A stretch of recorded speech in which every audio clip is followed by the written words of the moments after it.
Hello everyone. तो स्वागत है आप सभी का पुनः सत्र 2024 और 25 की इस सीरीज में, जिसमें हम कंप्लीट कर रहे हैं फिलहाल 12th क्लास की फिजिक्स को, और जिसमें हमारे चल रहा है इसका chapter number first. Chapter number first में हमारे पास जो लास्ट का टॉपिक है वो कंप्लीट हुआ था, प्रॉपर्टीज ऑफ इलेक्ट्रिक चार्ज, यानी आवेश के गुणधर्म का। आवेश क्या है, कितने प्रकार का होता है, किस वजह से आवेश होता है, वस्तुओं को कैसे हम आवेशित कर सकते हैं, और आवेश में क्या क्या गुण होते हैं, इन सब के बारे में विस्तार से एग्जाम्पल सहित कंप्लीट किया हुआ है इससे पहले वाले भागों में। तो प्लेलिस्ट बनी हुई है, वहां से आप उन सबको वॉच कर सकते हैं। हमारे पास में जो लास्ट का टॉपिक था उसमें हमारे पास में चल रहा था आवेश के गुणधर्म, और आवेश के गुणधर्म में कुछ पॉइंट हम यहाँ पर अलग से ले रहे हैं। वैद्युत आवेश के गुणधर्मों में हम आगे बढ़ते हैं, और उनमें आवेश का एक गुण ये भी था कि आवेश एक संरक्षित राशि होती है। आज की क्लास में हम यही देखने वाले हैं कि आवेश एक संरक्षित राशि होती है, और इसके लिए जो नियम बनेगा उसको ही बोला जाएगा आवेश संरक्षण नियम। तो क्या होता है आवेश संरक्षण नियम? एग्जाम्पल हम यहाँ पर लेने वाले हैं। उन एग्जाम्पल की सहायता से हम ये देखेंगे कि आवेश एक संरक्षित राशि होती है। संरक्षित राशि होने का मतलब है कि उसके मान में कोई परिवर्तन नहीं होता है अगर कोई प्रक्रिया हम अपनाते हैं तो, यानी किसी प्रक्रिया के पहले उसका जो मान होता है प्रक्रिया के बाद भी उसका उतना ही मान होता है। तो हम यहाँ पर एग्जाम्पल की सहायता से यही देखने वाले हैं कि आवेश के मान में प्रक्रिया के बाद भी कोई परिवर्तन नहीं होता है। तो टॉपिक डाल लीजिए आज का आप, वैद्युत आवेश का संरक्षण नियम। आवेश संरक्षण नियम ये हमारे पास गुणधर्मों में ही एक आगे का टॉपिक है, जिसको कंप्लीट करेंगे हम आज की क्लास में। काफी संरक्षण नियम हमारे विज्ञान में है। तो आपने किसी वायर में शॉर्ट सर्किट को देखा होगा, जब बल्ब जलता है वो भी आपने देखा होगा। उसके पीछे एक नियम काम करता है, और विज्ञान का वह नियम होता है वैद्युत आवेश का संरक्षण नियम ही काम करता है। यहाँ पर आप ध्यान दीजिए कि हमारे पास कोई एक आवेश का निकाय है। उस आवेश के निकाय का टोटल मान जो होता है वो प्रक्रिया के पहले और प्रक्रिया के बाद में चेंज नहीं होता है, यानी उस निकाय का कुल आवेश हमेशा संरक्षित रहता है, या ये कहें कि उसका मान हमेशा क्या रहता है, नियत रहता है। इसी को ही बोलते हैं वैद्युत आवेश का संरक्षण नियम। क्लियर है? तो नियम हम लिख लेते हैं, फिर एग्जाम्पल की सहायता से इसको समझेंगे भी। तो आप लिख लीजिए यहाँ पर, इसके अनुसार एग्जाम में आपको जितना पूछा जाए उतना ही करना है। ज्यादातर इसमें आवेश संरक्षण नियम की परिभाषा और साथ में एक एग्जाम्पल पूछा जाता है। हम यहाँ पर एक एग्जाम्पल नहीं बल्कि एक से ज्यादा एग्जाम्पल लेने वाले हैं, उनके द्वारा समझेंगे कि वास्तव में आवेश एक संरक्षित राशि होती है। तो फिलहाल आप इस नियम को लिख लीजिए। इसके अनुसार किसी वियुक्त या विलगित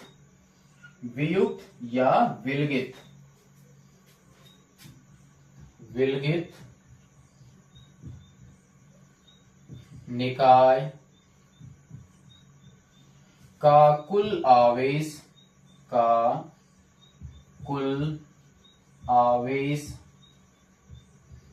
सदैव नियत, या मैं बोल सकता हूं संरक्षित रहता है, यानी बदलता नहीं है, नियत रहता है। ये है आवेश संरक्षण का नियम। क्लियर है? इसके अनुसार किसी वियुक्त निकाय का कुल आवेश सदैव नियत रहता है। जैसे मान लिया हमारे पास में ये मार्कर है और बालों से इसको रगड़ा था। काफी टॉपिकों को हमने इस एग्जाम्पल से कंप्लीट भी किया है। तो यहाँ पर मार्कर और बाल ये दोनों का हो गया एक निकाय कंप्लीट। क्लियर है? जब हमने इन दोनों को रगड़ा नहीं था तब इन दोनों के ऊपर टोटल कितना चार्ज था। रगड़ने से पहले मार्कर पर आवेश था 0, बालों पर आवेश था 0, तो दोनों का टोटल कितना हो गया 0। यानी रगड़ने की प्रक्रिया से पहले इस निकाय पर, कौन सी निकाय पर, मार्कर और बालों के निकाय पर टोटल आवेश 0 था।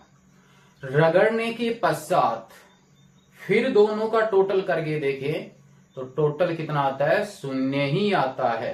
इसका मतलब प्रक्रिया के पहले आवेश टोटल 0 और प्रक्रिया के बाद में भी टोटल आवेश 0, तो मान में कोई परिवर्तन नहीं हुआ। इसका मतलब आवेश में कोई चेंज नहीं हुआ है। आवेश का मान इस निकाय के लिए क्या रहा, निश्चित रहा। निकाय कौन सा, बाल और पेन का कॉम्बिनेशन। जब हम रगड़ रहे थे उस रगड़ने की प्रक्रिया के दौरान, जब हम रगड़ रहे थे और रगड़ने की प्रक्रिया के दौरान मान लीजिए कि हमने रगड़ने पर इतने पेन का यूज किया है, इतने पेन का यूज किया और हम टोटल कर रहे हैं तो हम इतना ही काम में ले रहे हैं। तो बालों का सेट पूरा लिया जितना यूज कर रहे थे वो, और मार्कर अब हमने यही काम में लिया। इसका मतलब इस निकाय में हम क्या कर चुके हैं, परिवर्तन कर चुके हैं, तब वहां पर टोटल आवेश चेंज हो सकता है। तो वियुक्त निकाय का मतलब यही है कि जिस पोजीशन में, जिस अवस्था में आपने निकाय लिया है प्रक्रिया के बाद भी उसकी पोजीशन और इसकी डिजाइन वगैरह सब वो की वो ही रहनी चाहिए, उसमें कोई परिवर्तन नहीं होना चाहिए। आप रगड़ने के समय इतना यूज कर रहे हो और टोटल करने के लिए इतना यूज कर रहे हो, तो इसका मतलब इतना आवेश तो आपका गायब होगा ना, उस समय आवेश संरक्षित नहीं रह सकता। निकाय में कोई परिवर्तन नहीं होना चाहिए, उस समय आवेश के मान में कोई परिवर्तन नहीं होता है। ऐसे निकाय को हम बोलते हैं वियुक्त या विलगित निकाय। तो ये हो गया हमारे पास वियुक्त निकाय का टॉपिक, और एग्जाम्पल भी हमने नॉर्मल सा ले लिया है जिसको हम बार बार यूज भी करें, उसके द्वारा भी हमने यहाँ पर समझा है कि टोटल आवेश में कोई परिवर्तन नहीं होता है। इसका मतलब ये हुआ कि घर्षण की प्रक्रिया के द्वारा हम ये सिद्ध कर सकते हैं कि आवेश एक संरक्षित राशि होती है। ऐसे ही हमने एक प्रक्रिया और की थी चालन द्वारा आवेशन, उसके द्वारा भी हम समझ सकते हैं कि आवेश के मान में कोई परिवर्तन नहीं हो सकता। ऐसे ही हम जब वस्तु को आवेशित कर रहे थे तो वहां पर आपकी प्रेरण वाली घटना भी थी, तो प्रेरण वाली घटना वैसे आपको ध्यान है सिलेबस से बाहर है, वो टॉपिक हमारे सिलेबस से बाहर है, लेकिन हमने उसको समझा था। आज हम उसको नहीं लेने वाले हैं, लेकिन उसके जो एग्जाम्पल लिया उससे भी हम प्रूव कर सकते हैं कि आवेश एक संरक्षित राशि होती है। तो अब हम यहाँ पर इसको विस्तार से समझेंगे कि घर्षण द्वारा आवेश संरक्षण नियम का पालन कैसे होता है, चालन द्वारा कैसे होता है, और भी एग्जाम्पल लेंगे और फिर वहां से इसकी एक और परिभाषा बनाएंगे आवेश संरक्षण नियम की। फिलहाल आप यहाँ पर इसकी एक परिभाषा नोट कर लीजिए, अथवा में हम इसकी एक परिभाषा और लिखेंगे, इसलिए हम यहाँ पर इसके लिए पहले से जगह छोड़ देते हैं, वो परिभाषा लिखेंगे बाद में। एग्जाम्पल लेते हैं हम यहाँ पर, तो उदाहरण नंबर 1 आप डाल लीजिए। उस उदाहरण से हम समझेंगे कि आवेश संरक्षण नियम का पालन होता है, यानी आवेश एक संरक्षित राशि होती है। तो उदाहरण नंबर 1 उसको समझेंगे घर्षण द्वारा आवेशन। घर्षण द्वारा आवेशन की प्रक्रिया से हम इसको समझने वाले हैं। बिल्कुल तसल्ली से और आराम से आप इसको समझिए, माइंड में आपके पास में एक बार ये सेट हो जाता है तो उसके बाद आपको इसको लिखने में कोई समस्या नहीं है। प्रक्रिया आपकी ऑलरेडी पहले से हो चुकी है, अब हमें यहाँ पर ज्यादा कुछ करना नहीं है। हमें तो ये देखना है कि पहले और बाद में, यानी घर्षण की प्रक्रिया होने से पहले और बाद में आवेश में कोई परिवर्तन नहीं होना चाहिए। उस निकाय के आवेश का मान क्या रहना चाहिए, निश्चित रहना चाहिए। हम यहाँ पर पेन और बालों का कॉम्बिनेशन अभी आपको लिया है, तो आप यहाँ पर दूसरा भी ले सकते हैं, जैसे रेशम के कपड़े और कांच की छड़ का हम यहाँ पर एग्जाम्पल ले लेते हैं। तो हमने यहाँ पर निकाय बना लिया, एक ब्लॉक है जिसके अंदर मैंने ले लिया है एक तो कांच की छड़ और एक ले लिया रेशम का कपड़ा। यहाँ पर ब्लॉक मैंने इसलिए दर्शाया कि ये दोनों का कॉम्बिनेशन है, इसको दर्शाने के लिए। बाकी छड़ और रेशम का कपड़ा, इन दोनों को मिला के हमारे पास एक सिस्टम तैयार हो चुका है। यहाँ पर फिलहाल ये दो वस्तुएं हमने ली हैं। ये हमारे पास में है कांच की छड़, आप यहाँ पर नोट कर देना कांच की छड़, और ये हो गया हमारे पास में रेशम का कपड़ा। रेशम का कपड़ा जब हम इन दोनों को नहीं रगड़ते हैं तब ये दोनों वस्तुएं अनावेशित होती हैं, यानी इनके ऊपर कोई चार्ज नहीं होता। इसका मतलब इस कांच की छड़ पर आवेश शून्य है, इस पर भी आवेश शून्य है रगड़ने से पहले। इसका मतलब इस दोनों के कॉम्बिनेशन का टोटल चार्ज जो होगा फिलहाल कितना होगा, शून्य होगा रगड़ने से पहले। कोई समस्या है तो कमेंट्स में बता सकते हो। सेम वही हुआ मार्कर और बालों का। रगड़ने से पहले टोटल आवेश दोनों के ऊपर कितना है, 0 0। टोटल कितना हो गया, 0। अब हम यहाँ पर दोनों को रगड़ते हैं, तो यहाँ पर मैं लिख देता हूं रगड़ने के पश्चात, रगड़ने के पश्चात। फिर वापस में यही स्थिति यहां पर बना देता हूं। यहां पर हमारे पास में इन दोनों को रगड़ते हैं। रगड़ने पर क्या होता है, ये हमने घर्षण द्वारा आवेशन की प्रक्रिया में जाना था। रगड़ने से क्या होता है कि यहां पर कांच की छड़ से कुछ इलेक्ट्रॉन निकलते हैं और वो रेशम के कपड़े पर पहुंच जाते हैं, और जिस वस्तु से इलेक्ट्रॉन निकलते हैं वहां पर इलेक्ट्रॉनों की हो जाती है कमी, और उस वस्तु पर उतने ही मात्रा का धनावेश आ जाता है जितने इलेक्ट्रॉन निकले हैं।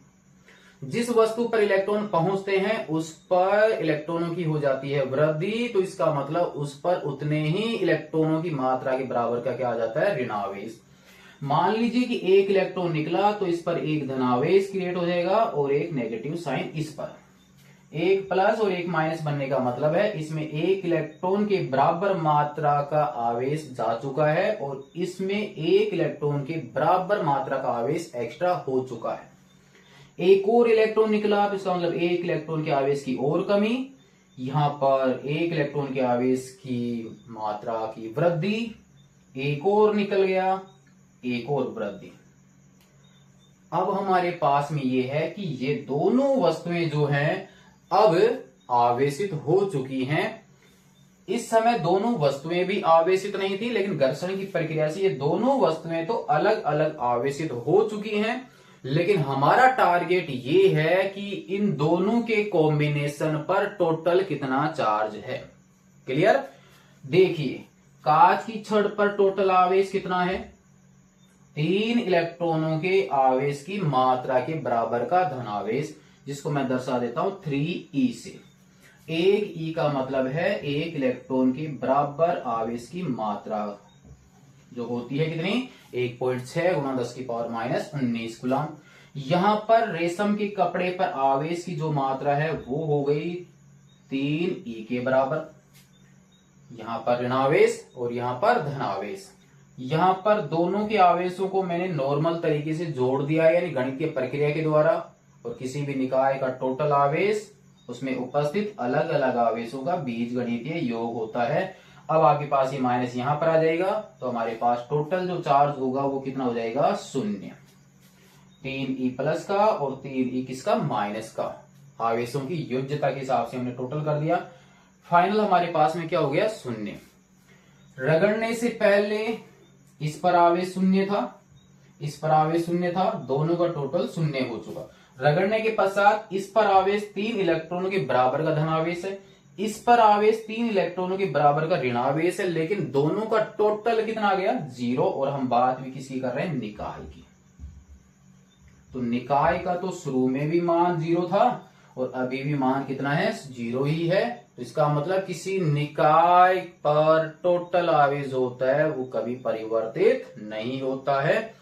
हुआ क्या, एक वस्तु से आवेश निकला और दूसरी पर पहुंच गया, इतना ही चेंज हुआ है।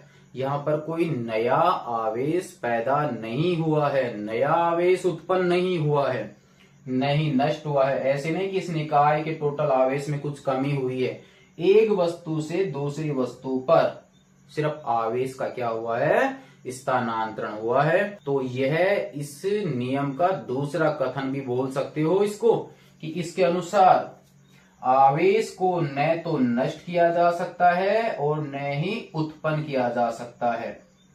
किसके अंदर, निकाय के अंदर।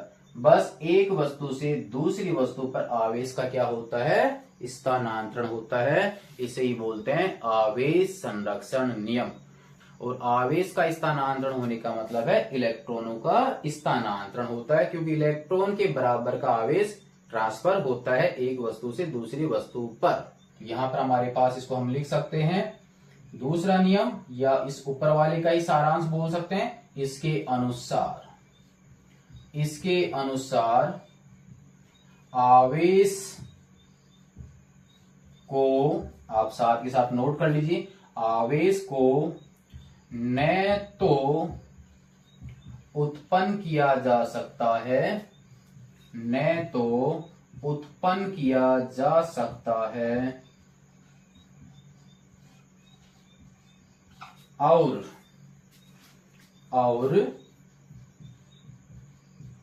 न ही नष्ट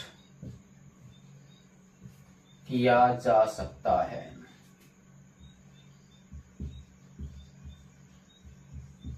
नष्ट किया जा सकता है केवल एक वस्तु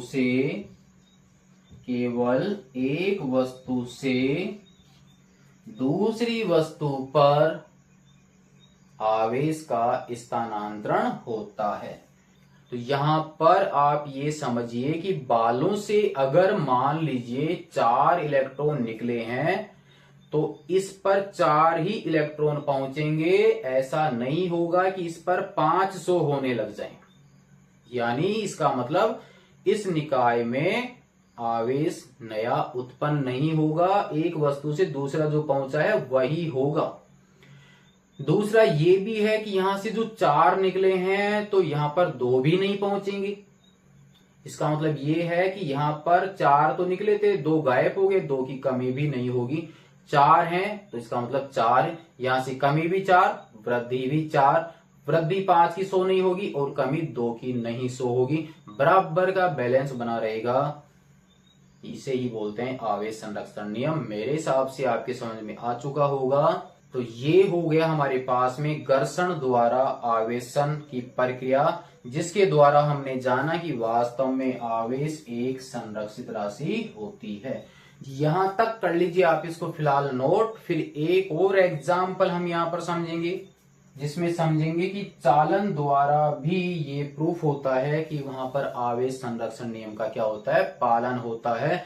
नोट कर लीजिए आप इसको यहां तक। फिर देखते हैं चालन द्वारा आवेशन की प्रक्रिया, और उसमें भी जानेंगे कि आवेश एक संरक्षित राशि है।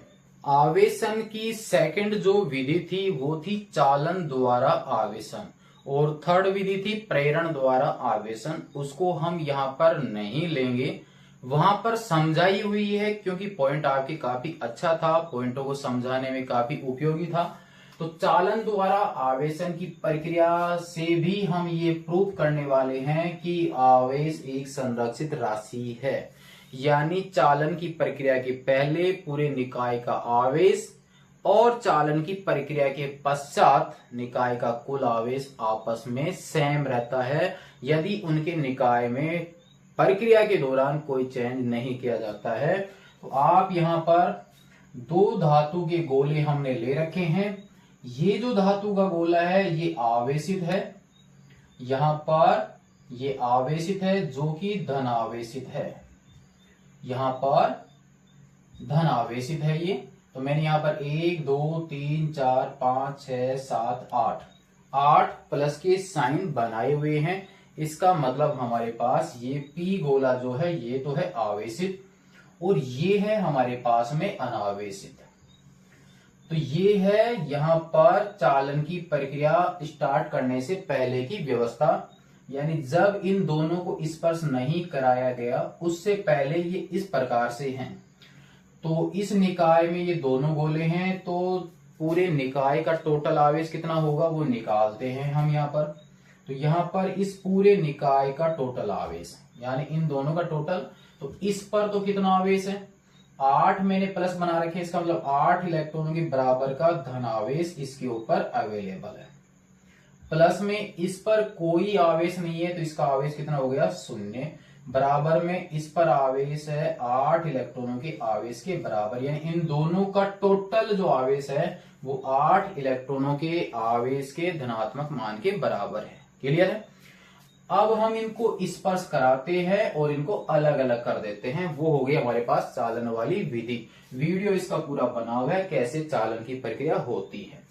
तो जब चालन की प्रक्रिया होती है तो वहां पर ये जो अनावेशित वस्तु थी इस पर भी आवेश आ जाता है और इसके आवेश में हो जाती है कमी। तो यहां पर 1 2 3 और 4, और इस पर भी 1, 2, 3 और 4। ये हमने उसकी प्रक्रिया में समझा था।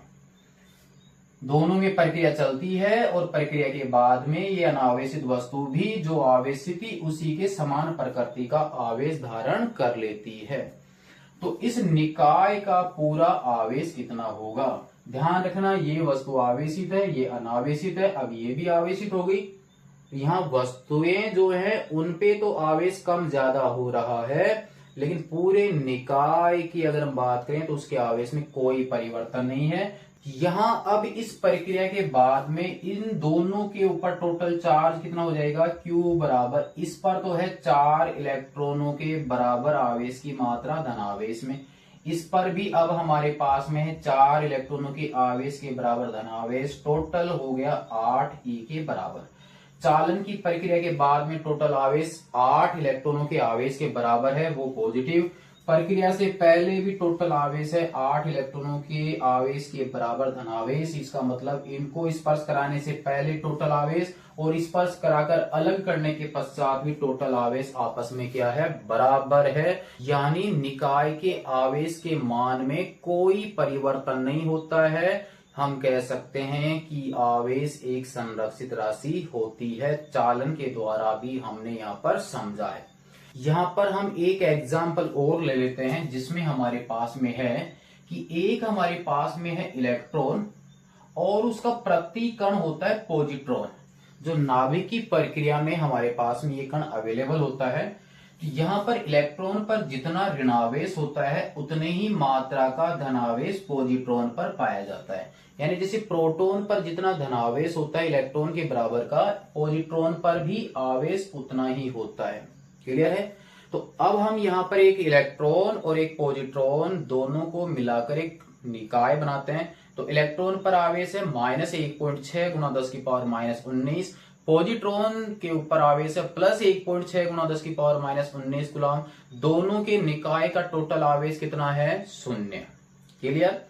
तो हमने अलग अलग कण ले लिए, दोनों का टोटल करके देख लिए। अब अगर हम इन दोनों को एक दूसरे के नजदीक लाते हैं, दोनों हमने कण लिए हैं, टोटल उनका अलग करके देख लिया तो टोटल 0 है। अब इन दोनों को एक दूसरे के नजदीक जब लाते हैं तो यहां पर ये दोनों कण एक दूसरे के आवेश को निरस्त कर देते हैं, यानी दोनों को मिला दें, यानी पास पास ले आते हैं। तो मिलाने पर अब हमारे पास में दोनों कण एक दूसरे के आवेश को क्या कर देते हैं? निरस्त कर देते हैं और इनके मिलने से एक नया कण उत्पन्न हो जाता है जिसे बोलते हैं गामा कण।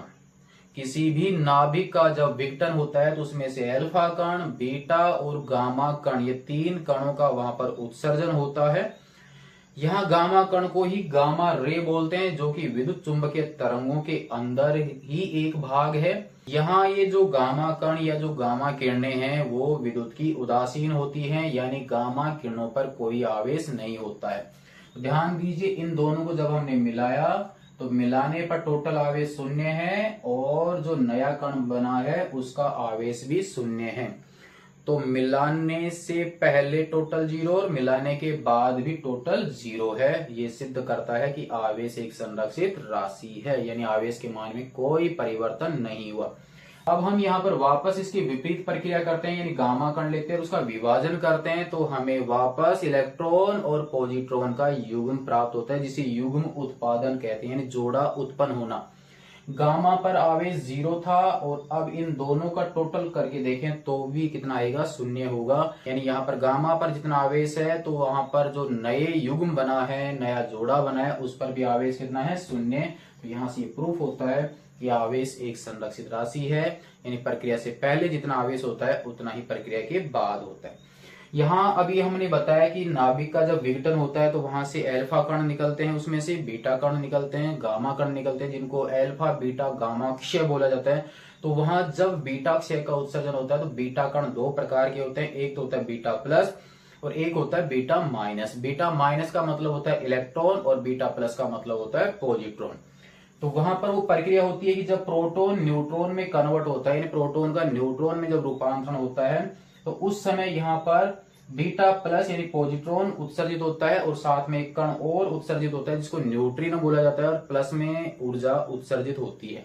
आप यहाँ पर देख लीजिए प्रोटॉन पर जितना आवेश है जिसका मान 1.6 इंटू 10⁻⁻19 कूलम है। न्यूट्रॉन पर कोई आवेश नहीं होता है। पॉजिट्रॉन पर जो आवेश है वो एक इलेक्ट्रॉन की बराबर मात्रा का ही होता है जो अभी हमने देखा है, लेकिन किसमें, धनात्मक में। तो इसका मतलब प्रोटॉन और यहाँ पर पॉजिट्रॉन दोनों का आवेश आपस में क्या हुआ, समान। इस पर कोई आवेश नहीं है, इस पर कोई आवेश नहीं है, तो प्रक्रिया से पहले टोटल आवेश और प्रक्रिया के बाद में सबका टोटल आवेश आपस में क्या है, बराबर है। जब प्रोटॉन का न्यूट्रॉन में रूपांतरण होता है उस समय बीटा प्लस कण का उत्सर्जन होता है नाभिक से। जब न्यूट्रॉन का प्रोटॉन में रूपांतरण होता है, जहां पर ये प्रक्रिया की बात कर रहे हैं, तो दुर्लभ बल की जब हमने बात की थी, प्रकृति के 4 बल जो पाए जाते हैं मूल, उनमें से एक दुर्बल बल भी था, वो इसी समय इनके बीच में काम करता है। न्यूट्रॉन का जब प्रोटॉन में रूपांतरण होता है तो वहां पर इलेक्ट्रॉन और साथ में एंटी न्यूट्रिनो कण प्राप्त होता है। तो एंटी न्यूट्रिनो कण का आवेश 0 होता है।